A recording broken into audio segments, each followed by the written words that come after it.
Kemi Badenoch was right. Recently, Kemi Badenoch came under heavy criticism from some people like the Vice President of Nigeria, Kashim Shettima.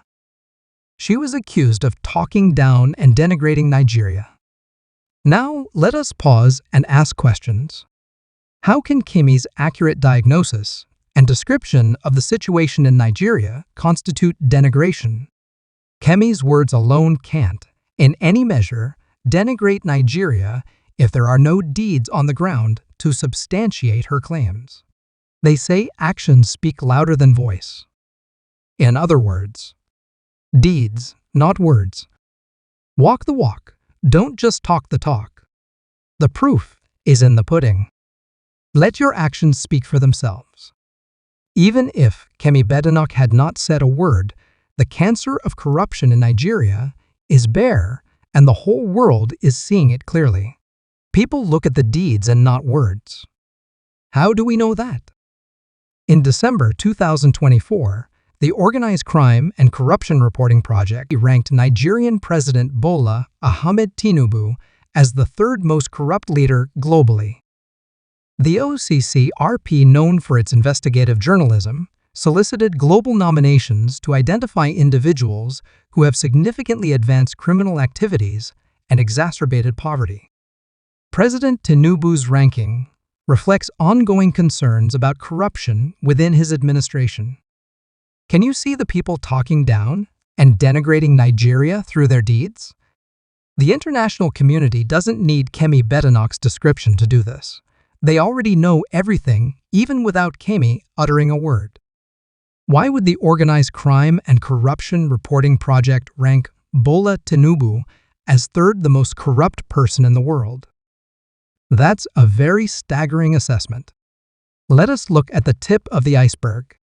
Bola Ahmed Tinubu, Nigeria's president since May 2023, has faced multiple corruption allegations over the years. Notable instances include 1. Drug trafficking allegations. In the 1990s, Tinubu was linked to a narcotics investigation in the United States, resulting in the forfeiture of $460,000 to United States authorities. These allegations resurfaced during Nigeria's 2023 presidential campaign. They say there is no smoke without fire. Has he satisfactorily resolved this allegation? If this has been resolved satisfactorily, it won't be coming up again and again. Let us ask a question. If Keir Starmer had a drug allegation, would the British public want that to be swept under the carpet? If a person with such allegations is not good for Western countries, why is he good for Nigeria? Kemi's words carry no weight if no such allegations exist. 2. Alpha Beta consulting accusations. In 2018, Dapo Apara, the former managing director of Alpha Beta Consulting, accused the firm of engaging in fraudulent activities, including tax evasion and money laundering, amounting to approximately $232.5 million. Apara claimed that Tinubu had a significant influence over the company's operations and was using it for personal enrichment. Listen to remarks from Bode George. Last week, you called on Nigerians to ask Tinubu and Osibanjo to tell us how Alpha Beta was founded. Yeah. In response to your query, Absolutely. Tinubu's campaign spokesman, Bayo Onanuga, described you as a perpetual political failure who is diminished by Tinubu and who has been rejected by Lagosians. Would like your reaction to his statement and why you are calling on Nigeria's vice president to be queried.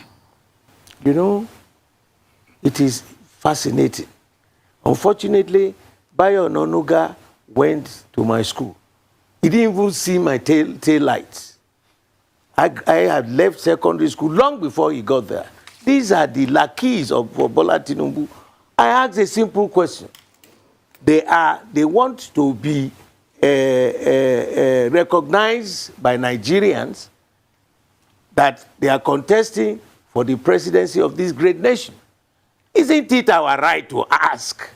There is some incumbent criminal agency that is collecting the revenue of Lagos on behalf of the state government. Who owns that Alpha Beta company? That's all I'm asking. The question is simple. If he's the campaign manager, answer my question. Who owns Alpha Beta? Is it my idea? Whose idea it is? And that particular company is still milking the treasury of my state to a stupor. Does that make sense? We want to know who you have been, what you've been doing. How can you convince us? He has humongous amount of money, bullion vans, driving into his house on an election day. What were the bullion vans doing? Were they carrying Gary or Elubo to his house? Several times you've spoken about Bola Ahmed Tinubu, who incidentally turned 70 a few days ago, or was it yesterday? And you said sometimes that you will go to Togo, the other time you said you will go to Ghana if he becomes president of Nigeria. The question is, what personal thing do you have against Bola Tinubu that you so much speak about his ambition of wanting to become president of Nigeria? If you can talk with that for me in 30 seconds before our break, I'll be very glad. Sheung, I have absolutely no personal grudge against him. The grudge I have against him is the plundering of the finances of this state. And I am challenging you and your friends in the media, even including the global world. Which country would have the Internal Revenue Service and will now set up a company solely owned by him and his cronies, collecting the taxations, the taxes of the people on behalf of the Internal Revenue Service? How? This doesn't make any sense. This fellow has plundered and has mismanaged the finances of this state to a stupor that calls attention. Even without Kemi's statement, the international community, like the Organized Crime and Corruption Reporting Project, knows what's been going on and understands the truth. 3. Allegation of certificate forgery. Bola Tinubu has been embroiled in strong allegations of certificate forgery. They say there is no smoke without fire. There are strong allegations that Bola Tinubu graduated from a school before the school was established. People know the real truth. Listen to Bode George on the certificate saga. And secondly, Senator Kingsley Adeshe Ogunlewe did go ahead to say that he has the mental capacity and is qualified. He has the best education qualification to become the president of Nigeria. What do you say to those things? I'm talking about Senator Bola Ahmed Tinubu. That's what Kingsley Adeshe Ogunlewe did say about him. He has the mental capacity. He's mentally aware. He knows everybody around, and he has educational qualification. Oh God, look, I can bet you any amount of money. Let Bola bring out the certificate of his primary school, his secondary school, and the university he attended. We want to see them. Because I remember in 1998, or 1999, when we had the elections, you know, Afiku Yomi was the one. When they raised and pulled his papers that he filled to INEC, they now asked him to produce all those papers. He said he went to Government College Ibadan and the Children Home School in Ibadan. We went there, we checked. What year? Where's your certificate? Nothing. When they were going to hoist him, he quickly said that it wasn't him that signed it, it was Afiku Yomi that filled it. You look, your certificate, if you have genuine certificate, you went to a particular school, you must have friends who, because you won't be the only one in that college. Let's see them. I am shocked that Ogunlewe will be saying this in public. He knows for real that this fellow doesn't have all these certificates, and I'm not hiding it. Let him bring them out. Can you see that the international community knows all these dealings? 4. What about the current vice president?